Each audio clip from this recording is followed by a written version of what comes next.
If you're selling your home or thinking about buying a new home in Calgary and want to make sure you get the best price possible and are up to date on what's happening in the Calgary real estate market, then this is the video for you.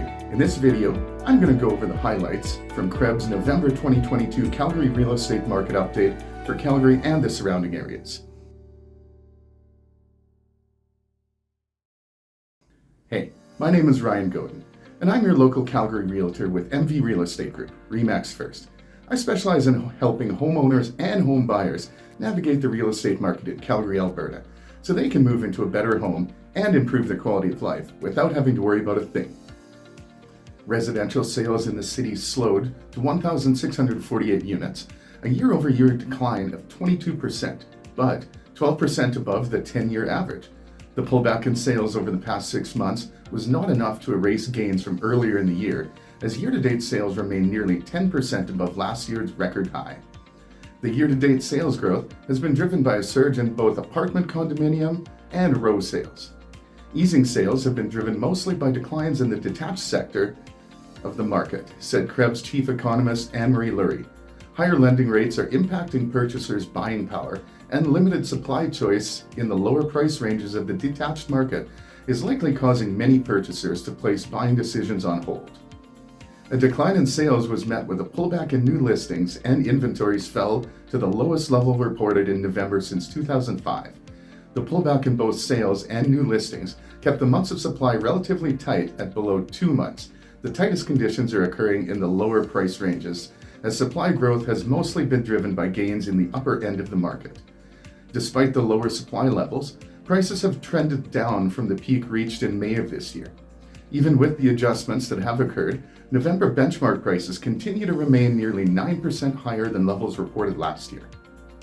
Detached sales slowed across every price range this month, contributing to the year-over-year decline of nearly 34% and the year-to-date decline of 5%.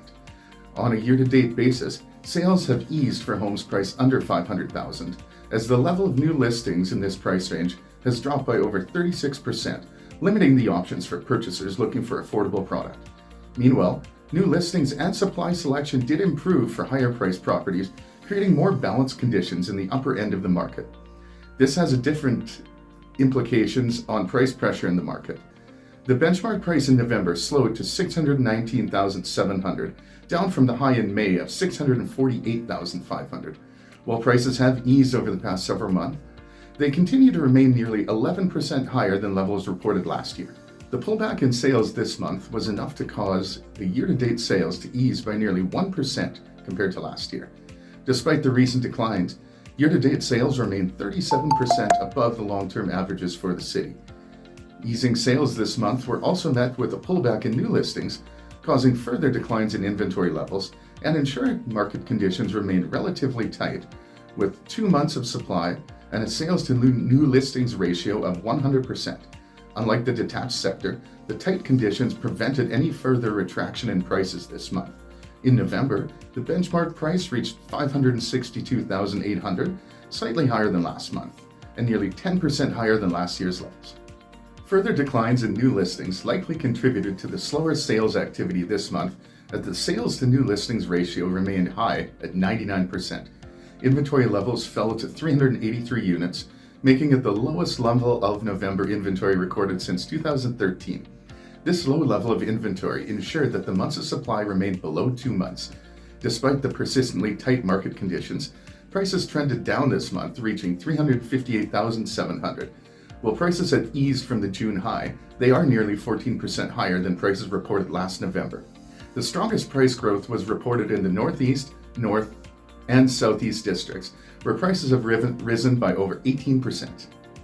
Despite a pullback in new listings this month, apartment condominium sales continued to rise, and inventories fell to the lowest November levels seen since 2013. This caused further tightening in market conditions, as the sales to new listing ratio pushed above 100% and months of supply dropped at 2 months. Recent tightening in the market has put a pause on price adjustments for apartment condominiums. In November, prices remained relatively stable at $277,000 compared to last month. While prices have reported a year-over-year gain of nearly 10%, prices are still below their previous highs set back in 2014.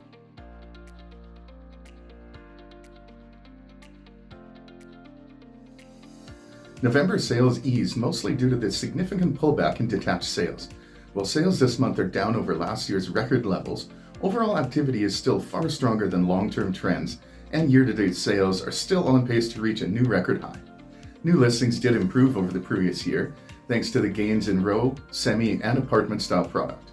While the growth in new listings did cause November inventories to rise over last year's low levels, inventory levels remain nearly 40% below long-term trends in the area. Despite persistently tight conditions, benchmark prices continue to trend down from the record high level reported in April of this year. Despite some adjustments, prices remained over 13% higher than last year's levels. Further declines in November sales contributed to the 6% year-to-date decline in sales. However, with 1,091 sales so far this year, this is still 69% above long-term trends for the town. Meanwhile, new listings have remained relatively low compared to sales, preventing a more significant shift in inventory levels. In November, inventory levels did rise above the low levels seen last year, but remained 35% below longer-term trends for the area. Following significant gains reported earlier in the year, benchmark prices continued to trend down in November. However, the adjustments did not ease previous gains as the benchmark price remained over 12% higher than levels reported last year. Both sales and new listings eased in November, preventing any significant change to inventory levels. While inventory levels are higher than last year, they remain 54% below the long-term trends for the area. Overall year-to-date sales activity has improved over last year and are 41% higher than long-term trends. As conditions have remained relatively tight this month, we saw a reversal of some of the price adjustments recorded over the previous 2 months. The benchmark price in November reached $549,100, a 2% gain compared to last month, and a year-over-year gain of nearly 16%. Now, if you're looking to buy your dream home or make a move, I can help you simplify the home buying and selling process, so you can find your dream home without having to lift a finger. So if that's what you want, my email is ryan@calgarysagent.com. My phone number is 403-614-4711. You can also DM me on Facebook, just search Ryan Godin, or you can DM me on Instagram. My username is Realtor Alberta. And even if you're not looking to buy or sell a home right now, but you want to learn more about the market, the process, and other mistakes to avoid and best practices to do, follow me on Instagram, as I share a lot of educational content. Or again, just reach out. I love people, and I love real estate. And thank you for watching.